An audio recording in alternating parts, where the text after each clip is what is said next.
সল্টলেকের তথ্য প্রযুক্তি তালুক সেক্টর 5 এর ভোলবদল করতে এক অভিনব এবং কড়া পদক্ষেপ নিতে চলেছে প্রশাসন।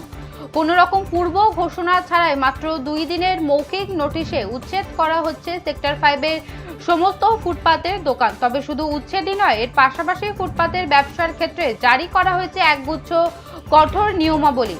প্রশাসনের তরফ থেকে স্পষ্ট জানিয়ে দেওয়া হয়েছে, সেক্টর 5 এর রাস্তায় বা ফুটপাতে আর কোনো রকম ঝুপড়ি, বাঁশের কাঠামো কিংবা প্লাস্টিক খাটিয়ে দোকানদারি করা যাবে না। তার বদলে ব্যবসায়ীদের শুধুমাত্র বড় ছাতা টাঙিয়ে ব্যবসা করতে হবে। এই মুহূর্তে নজর রাখছি কলকাতার সেক্টর 5 এর দিকে। সল্টলেকের তথ্য প্রযুক্তি তালুক সেক্টর 5 এর ভোলবদল করতে এক অভিনব এবং কড়া পদক্ষেপ নিতে চলেছে প্রশাসন।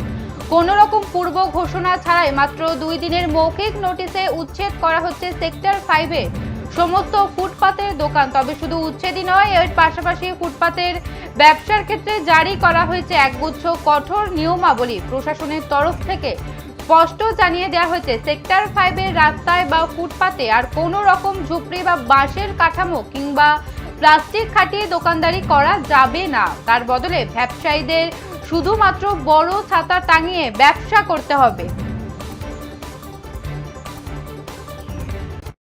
আগে আমাদের যে কমিটি আছে, মানে টাউন ভেন্ডিং কমিটি, তাদের থেকে আমাদের জানিয়েছে যে আগুন জ্বালানো যাবে না, কোনো রাখা যাবে না, মানে চালা রাখা যাবে না, তারপর এখানে বাসন মাজা যাবে না, বসিয়ে খাওয়ানো যাবে না, জাস্ট ওই ঘুমটিটা থাকবে, বাইরে থেকে নিয়ে এসে রেডি মাল বেচো চলে যাবে। এটা শোনার পরই আপনারা খালি করতে আমাদের আজকেই লাস্ট ডেট দিয়েছে, নয়তো বলেছে চালার সঙ্গে পুরো ঘুমটি সমেত নিয়ে চলে যাবে। এটা শোনার পর থেকে ভয় আতঙ্ক তো কাজ করে। অবশ্যই ভয় আতঙ্ক এক্সপ্লেন করার মতন কোনো নেই।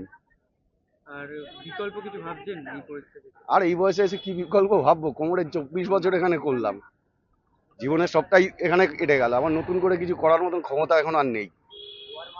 আধিকারিকদের সাথে কথা বলেছেন নবদিগন্ত? আমাদের কমিটির লোকেরা অনেকের সঙ্গে অনেক কথা বলেছে, তার কোনো সুরাহা এখনো হয়নি। লাইন দিয়ে তাহলে সব দোকানে সব দোকানই খোলা হয়ে গেছে, প্রায় প্রায় আপনি দেখবেন সব দোকানই খোলা হয়ে গেছে। এই সল্টলেকের এই এরিয়াতে কতগুলো তাও মোটামুটি দোকান? 1000-1200 তো হবেই। সবাই চলে যাবে? সবাই চলে যাবে।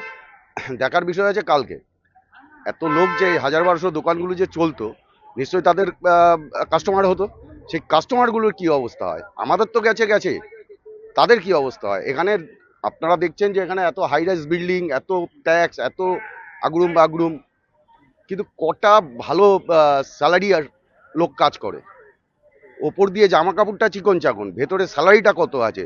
যে বড় বড় রেস্টুরেন্টে গিয়ে খাবে, তাদেরকে তো আমরা বাঁচিয়ে রেখেছিলাম।